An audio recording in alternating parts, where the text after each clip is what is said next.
বিদায় দেন খান সাহেব গো, ও খান সাহেব বিদায় দেন আমারে গো, আমার খান সাহেব গো।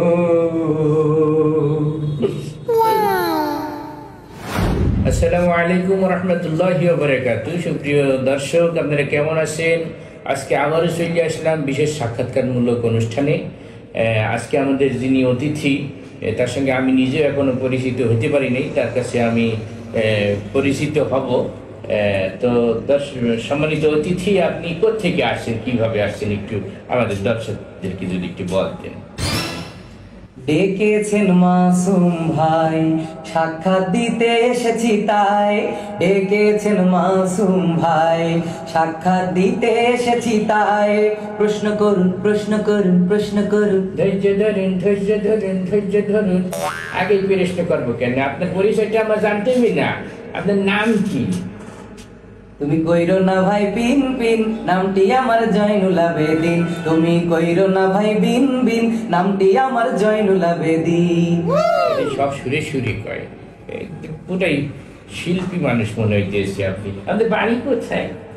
নবগঙ্গার পারে বাড়ি, সারা দেশে ঘুরি ফিরি, আল কোরআনের প্রচার করি। আমার বাড়ি ঝিনাইদা, আমার বাড়ি ঝিনাইদা, আমার বাড়ি ঝিনাইদা, আমার বাড়ি ঝিনাইদা। আপনি বাড়ি গেলে ঝিনাইদা।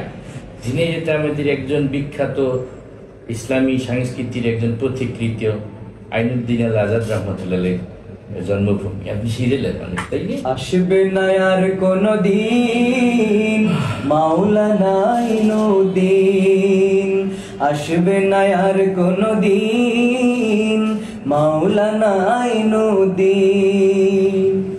আচ্ছা, আপনার পেশাটা কি একটু জানতে পারি? আমি এক দুরন্ত যাযাবর, দিন নেই রাত নেই বসে থাকি গাড়িতে, দিন নেই রাত নেই বসে থাকি গাড়িতে, পথেই বেঁধেছি মোর ঘর। আমি এক দুরন্ত যাযাবর। বুঝছি বুঝছি, আপনি এলেন শিল্পী, তাই না? গান গাই বলে তাই শিল্পী বলো না মোরে, শিল্পী তো নয় মোর পরিচয়, কোরআনের কর্মী তো বড় পরিচয়।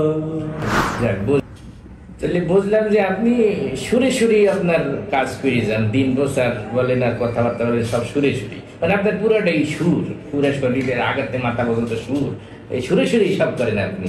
আমার গানের ভাষা প্রাণের ভাষা, শিল্পীর জীবনের এই তো আশা। আপনি কি তাহলে ওই যেহেতু আপনার সুরটা ভালো, তাহলে সুর কাজের লেগে আপনি তো বয়ানের জগতে খেদমত করেন, আপনি ওয়াজ করেন। দরদি ভাইয়েরা, আমার একান্ত আপনজনেরা, আল্লাহ পাক রব্বুল আলামিন বলেন, এ বান্দা তোরে আমি কত মায়া করে দয়া করে দুনিয়ায় পাঠাইলাম। আমি আল্লাহ তাআলার গোলামি করবি, আল্লাহর ইবাদত করবি, আল্লাহরে রাজি খুশি করবি, আমি আল্লাহ তাআলা এর বিনিময় তোরে জান্নাতের মেহমান বানায় দেব। সুবহানাল্লাহ, সুবহানাল্লাহ, কি সুন্দর মায়াবী কণ্ঠ। আপনি তো মাল্টি ট্যালেন্টেড পারসন। আচ্ছা, তাই বুঝলাম আমাদের দেশে যদি আমরা বয়ানের ভিতরে উৎকর্ষ গান বেশি দিই, কিন্তু কামের বেলায় আমরা খোঁচাখুচিটা বেশি করি। তাই তার কারণে দেখা গেছে আমাদের ভিতরে বিভিন্ন ঘরনা তৈরি হয়ে গেছে, অমুক ওই ঘরনার বক্তা, তমুক ওই ঘরনার বক্তা। আপনি কোন ঘরনার বক্তা? আপনি কি আমাদের চরমনাই বিশ্ব হুজুরের দরবার শরীফে যাতায়াত আছে আপনার? বাবারে, প্রতি বছর ফাল্গুনি আর অগ্রায়ণে যখন চরমনার মাহফিল হয় রে বাবা, ওই ময়দানে কত মানুষের আগমন ঘটে। ওই চরমনার পীর সাহেবের দরুদ মাখা কণ্ঠের বয়ান শুই না, ওই পাথরের মতো দিলটা মোমের মতো গুলিয়া নরম হইয়া যায়। কত মানুষ চোখে পানি ফালায়, কত মানুষ জিকিরে ফিকিরে কলিজারা ঠান্ডা হইয়া যায়। বাবারে, দিলটা নরম কইরা কবরে চইলা যায়। যদি আপনার কবরে যেতে চাই তাহলে ফেরত আসার কথা নাকি? আরে যাই হোক, বুঝলাম যে আমাদের সরমনা হুজুরের সাথে আপনার খুব মহব্বত আছে, হজরতের বয়ান দিতে আপনি সুর নকল করছেন। তার অনেক মুরিদানরা আছে, তার এই কণ্ঠটাকে নকল করে বয়ান জগতে বয়ান করে, এটা খারাপ কিছু না।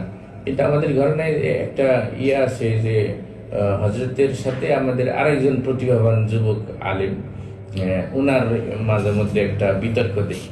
আপনার কি তার সাথে সম্পর্ক আছে? গতকালকে ফেসবুকের ভিতরে দেখলাম একজন বক্তা তিনি বয়ান করছেন। আমি তার বয়ানটা শুনে খুব ভালো লাগলো। আমি তার কাছে যখন গেলাম তখন দেখলাম তিনি সমসাময়িক বিষয়গুলো নিয়ে অনেক গবেষণা করেন এবং প্রতিদিন তিনি বয়ান করে থাকেন। আমাদের কাছে ভালোই লাগে। তিনি যুবকদের আইডল, বর্তমান সমাজে তার আলোচনা খুবই দরকার। তিনি সবসময় সঠিক কথাগুলোই বলে থাকেন। যদিও আমাদের মতলক্ষ্যের পার্থক্য রয়েছে, তবুও আমাদের মুরব্বীরা আমাদেরকে বলে গিয়েছেন। আমি ফেসবুকে দেখে আমি খুব মুগ্ধ হয়েছি। তার বয়ানগুলো আমি নিয়মিত শুনে থাকি। তার কথাগুলো খুবই গুরুত্বপূর্ণ কথা। বুঝলাম যে আপনি সরমনা হুজুরের বয়ানও শোনেন, ওনার বয়ানও শোনেন। আপনি কোনো নির্দিষ্ট ঘটনা আপনি তাহলে গোলাল মার্কার লোক, তাই না? কি চান আপনার বিষয়টা বুঝলাম না। চাও বাংলাদেশ চাও, যদিও ঐক্য করতে চাও। চাও বাংলাদেশ চাও, যদিও ঐক্য করতে চাও। দলাদলি ভুলে সবাই এক হয়ে যাও। দলাদলি ভুলে সবাই এক হয়ে যাও। তাহলে আপনার মূল মেসেজটা হলো আমাদের এই খুশাখুশি দলাদলি সমালোচনা বাদ দিয়ে ঐক্যবদ্ধ হয়ে যাবে। আপনি যেহেতু ঐক্য প্রত্যাশী মানুষ, তাই খুশাখুশি তো সবাই করি, তাহলে ঐক্যটা করবেন কাদের নিয়ে আপনি? Charmonai, Sarsinai, Jamaat Islami, সবাই এক হয়ে যায়। চরমুনা আই, হেফাজত ইসলাম আই, সুন্নি ভাইরা আই, সবাই এক হয়ে যায়। আলেমুলামা আই, বীর বাঙালি আই, দেশের স্বার্থে দিনের স্বার্থে এক হয়ে যায়। মাশাআল্লাহ, খুব সুন্দর একটা মেসেজ দিচ্ছেন। এখন আমরা যদি সবাই এক হয়ে যাই তাহলে কি ফায়দাটা হবে? কোনো একদিন এদেশের আকাশে কালিমার পতাকা দুলবে। সেদিন সবাই খোদারি বিধান পে দুঃখ বেদনা ভুলবে। মাশাআল্লাহ, আল্লাহ তাআলা আমাদেরকে কবুল করুক। আচ্ছা, এটা কি সম্ভব? মানে আমরা ঐক্য হব আদৌ, আর আমাদের ঐক্যবদ্ধতার কারণে একদিন কালিমার পড়বে, এটা কি করা যাবে? আপনার কি মনে হয়? উড়বে পতাকা, উড়বে কালিমা, ঘুচে যাবে যাবে সকল অন্ধকার। আজ নয় কাল আসবে রে সেই দিন, আজ নয় কাল আসবে রে সেই দিন। মাশাআল্লাহ। সুপ্রিয় দর্শক, আমি আর জয়নুল গেদু এত সময় আপনাদের বিনোদনের মাধ্যমে সুরে সুরে যে বিষয়টা এই বাসালা খাম সরেন বাজাই কথা কথা, এতক্ষণ আমি আর আমাদের জয়নুল আবেদিন গেদু বিনোদনের মাধ্যমে এবং সুরে সুরে যে বিষয়টা আপনাদেরকে মেসেজ দেওয়ার চেষ্টা করলাম। আমরা ছোট মানুষ, আমরা অত গভীর জ্ঞানের অধিকারী না, তবে আমরা বাহ্যিক দৃষ্টিতে দেশের যে পরিস্থিতি দেখতে আসি, আমাদের দেশকে যদি শান্তি শৃঙ্খলা সমৃদ্ধির দেশ বানাইতে হয়, অবশ্যই আমাদের ঐক্য দরকার। খুশাখুশি একে অপরকে আঘাত করে কথা বলা, এগুলো থেকে আমাদের দূরে থাকা দরকার। আল্লাহ তাআলা আমাদের সবাইকে ঐক্যবদ্ধ হয়ে সুন্দর একটা বাংলাদেশ গড়ার তৌফিক দান করেন। আমিন। বিদায় দেন খান সাহেব গো, ও খান সাহেব বিদায় দেন আমারে গো, আমার খান সাহেব গো।